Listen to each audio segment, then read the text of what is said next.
Hi dears, ഇന്ന് നമുക്ക് ഒരു എരിശ്ശേരി ഉണ്ടാക്കിയാലോ. അതിനായിട്ട് നമുക്ക് കുറച്ച് ചെറുപയർ ആവശ്യമുണ്ട്. ചെറുപയർ നന്നായി കഴുകി കുക്കറിൽ വേവിക്കാനായി വയ്ക്കാം. ഇനി ആവശ്യത്തിനുള്ള വെജിറ്റബിൾസ് എടുക്കാം. അതിനായിട്ട്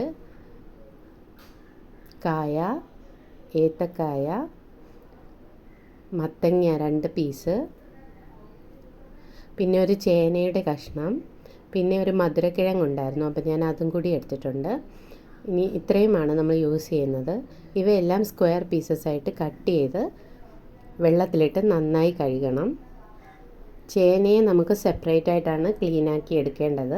കട്ട് ചെയ്ത് കഴുകി വൃത്തിയാക്കിയ ചേന വെള്ളത്തിലിട്ട് നന്നായി തിളപ്പിച്ച് ഊറ്റിയെടുക്കാം. ചില ചേനയ്ക്ക് ചൊറിച്ചിലുണ്ടാവും, അതുണ്ടാകാതിരിക്കാനാണിത്. അപ്പോഴത്തേക്കും നമ്മുടെ പയർ നന്നായിട്ട് വെന്തിട്ടുണ്ട്. ഇനി തിളപ്പിച്ചെടുത്ത ചേന കൂടി കട്ട് ചെയ്തിട്ടുള്ള വെജിറ്റബിൾസിലേക്കിട്ട് 3-4 പ്രാവശ്യം വൃത്തിയായിട്ട് കഴുകി ഊറ്റിയെടുക്കുക. ആദ്യമായിട്ട് വീഡിയോ കാണുന്ന കൂട്ടുകാരുണ്ടെങ്കിൽ നിങ്ങൾ ചാനലൊന്ന് ലൈക്ക് ചെയ്യാനും ഷെയർ ചെയ്യാനും സബ്സ്ക്രൈബ് ചെയ്യാനും മറക്കരുതേ.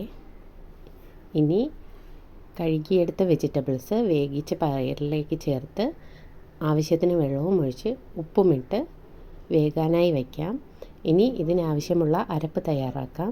അതിനായിട്ട് ഞാൻ അരമുറി തേങ്ങയാണ് എടുത്തിട്ടുള്ളത്. അതിലേക്ക് ഒരു 2-3 പീസ് വെളുത്തുള്ളി, 1 സ്പൂൺ നിറച്ച് ജീരകം, ഒരു 1/2 സ്പൂൺ മഞ്ഞൾപ്പൊടി, 1 സ്പൂൺ മുളക് പൊടി, അല്പം കുരുമുളക്, അല്പം കറിവേപ്പില, ആവശ്യത്തിന് വെള്ളവും ചേർത്ത് അരച്ചെടുക്കാം. കുരുമുളക് നിങ്ങളുടെ ടേസ്റ്റിനനുസരിച്ചിടാം. എരിവ് കുറച്ച് കൂടുതൽ ഇഷ്ടമുള്ളവരാണെങ്കിൽ കുറച്ചുകൂടി കുരുമുളക് ചേർക്കാം. അല്പം തരിതരിപ്പായിട്ടാണ് അരച്ചെടുക്കേണ്ടത്. അപ്പോഴത്തേക്കും നമ്മുടെ വെജിറ്റബിൾസ് എല്ലാം വെന്ത് കിട്ടിയിട്ടുണ്ട്. ഇനി ഇതിലേക്ക് അരച്ചു വെച്ചിരിക്കുന്ന അരപ്പ് കൂടി ചേർത്ത് നന്നായി തിളപ്പിച്ചെടുക്കാം.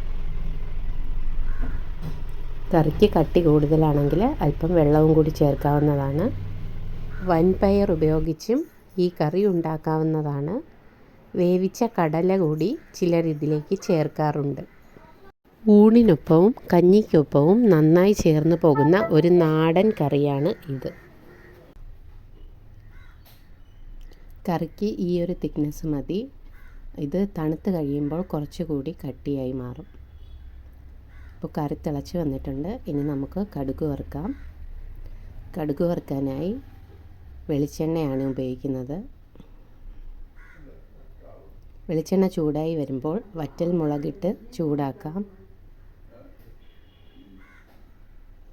ആവശ്യത്തിന് കടുക്, കറിവേപ്പില, ഉഴുന്ന് പരിപ്പ് എന്നിവയിട്ട് നന്നായി മൂപ്പിക്കാം. ഉഴുന്ന് നന്നായി മൂത്ത് കഴിയുമ്പോൾ 3-4 സ്പൂൺ തേങ്ങ ചിരണ്ടിയത് കൂടി ചേർത്ത് നന്നായി മൂപ്പിച്ചെടുക്കാം. തേങ്ങ ബ്രൗൺ കളറാവുന്നവരെ മൂപ്പിക്കണം. എല്ലാം നന്നായി മൂത്ത് വന്നിട്ടുണ്ട്. ഇനി നമുക്ക് ഇത് കറിയിലേക്ക് താളിക്കാം.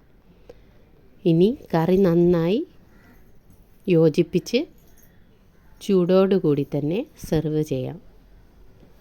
വളരെ ടേസ്റ്റി ആയിട്ടുള്ള ഒരു നാടൻ കറിയാണ് എരിശ്ശേരി.